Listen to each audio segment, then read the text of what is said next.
প্রশাসনিক সভায় এলেন অনুব্রত মণ্ডল।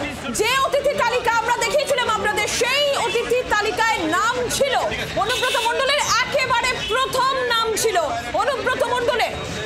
মুখ্যমন্ত্রীর প্রশাসনিক সভায় অনুব্রত মণ্ডল এলেন, একেবারে অতিথি তালিকায় প্রথমেই নাম ছিল অনুব্রত মণ্ডলের। যেই অতিথি তালিকা যেই 24 ঘন্টা আপনাদের সামনে তুলে ধরেছিল, 1 নম্বরের নাম ছিল অনুব্রত মণ্ডলের। WBSRD এর চেয়ারম্যান হিসেবে নাম ছিল অনুব্রত মণ্ডলের এবং সোশ্যাল মাধ্যমে ভাইরাল হয়েছিল অতিথি তালিকার সেই ছবি। একেবারে প্রথমে যেখানে দেখা গিয়েছিল অনুব্রত মণ্ডলের নাম, আপনারা দেখতে পাচ্ছেন মুখ্যমন্ত্রীর প্রশাসনিক সভা, সেখানে অনুব্রত মণ্ডল এসেছেন। প্রসেনজিৎ মালাকার এই মুহূর্তে আমাদের সঙ্গে রয়েছেন প্রতিনিধি। প্রসেনজিৎ, অনুব্রত মণ্ডল আসবেন কিনা জল্পনা ছিল, অতিথি তালিকা একেবারে 1 নম্বরে নাম, অনুব্রত মণ্ডল এলেন। দেখো, একেবারে তাই, জল্পনার অবসান এবং অনুব্রত মণ্ডলকে ঘিরে যে প্রশ্ন উঠছিল যে তিনি আসবেন কি আসবেন না, তাকে মেন ফর্মে অর্থাৎ ফুল ফর্মে দেখা যাবে কি যাবে না, এমন নানান যখন তর্ক বিতর্ক চলছে, তখন কিন্তু আমরা দেখলাম প্রশাসনিক যে বৈঠক, সে বৈঠকে কিন্তু অনুব্রত মণ্ডল এলেন। একদিকে যেমন অনুব্রত মণ্ডল এসেছেন, অন্যদিকে কাজল শেখ তিনিও এসেছেন, অন্যদিকে আবার যে বিতর্কের কেন্দ্রবিন্দু শুরু হয়েছিল বোলপুর আইসি লিটন হালদারকে কেন্দ্র করে, তিনিও আছেন।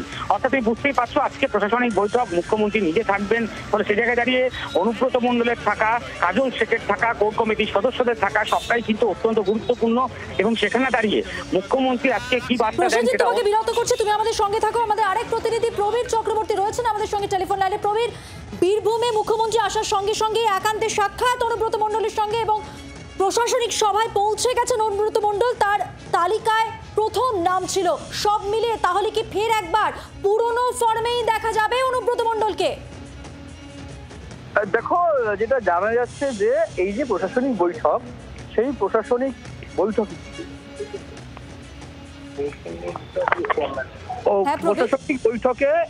এই প্রশাসনিক বৈঠকগুলোতে যারা প্রশাসনিক বিভিন্ন পদে রয়েছেন, একদম ডিএম থেকে এসপি শুরু করে এবং ডিএম থেকে এসপি থেকে শুরু করে সমস্ত ভিডিও থেকে শুরু করে সবাই থাকেন, প্রশাসনিক যারা আধিকারিক রয়েছেন জেলায়।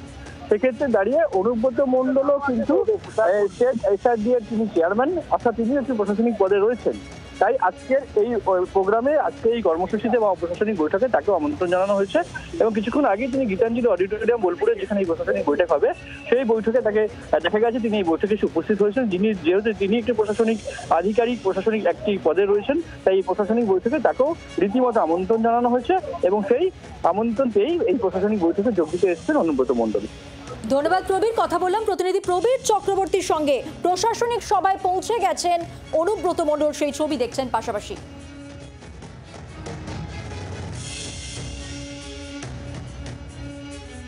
আর মুখ্যমন্ত্রীর প্রশাসনিক বৈঠকে আইসি লিটন হালদারের ডিউটি, বোলপুর থানার আইসিকে গালিগালাজ করেছিলেন অনুব্রত মণ্ডল। বোলপুরে গীতাঞ্জলি সম্মেলন কেন্দ্রে আইসির ডিউটি পড়েছে, সেই ছবি আপনাদের সামনে তুলে ধরবো।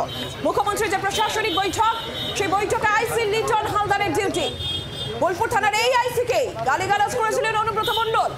আর প্রশাসনিক বৈঠকে যেখানে অনুব্রত মণ্ডল পৌঁছে গিয়েছেন, একেবারে অতিথি তালিকায়, যে অতিথি তালিকা জি 24 ঘন্টা আপনাদের সামনে প্রথম তুলে ধরেছিল, একেবারে প্রথম নাম ছিল অনুব্রত মণ্ডলের। আর সেখানে বোলপুর থানার আইসি, যে আইসিকে গালিগালাজ করেছেন অনুব্রত মণ্ডল, লিটন হালদারের ডিউটি সেখানে।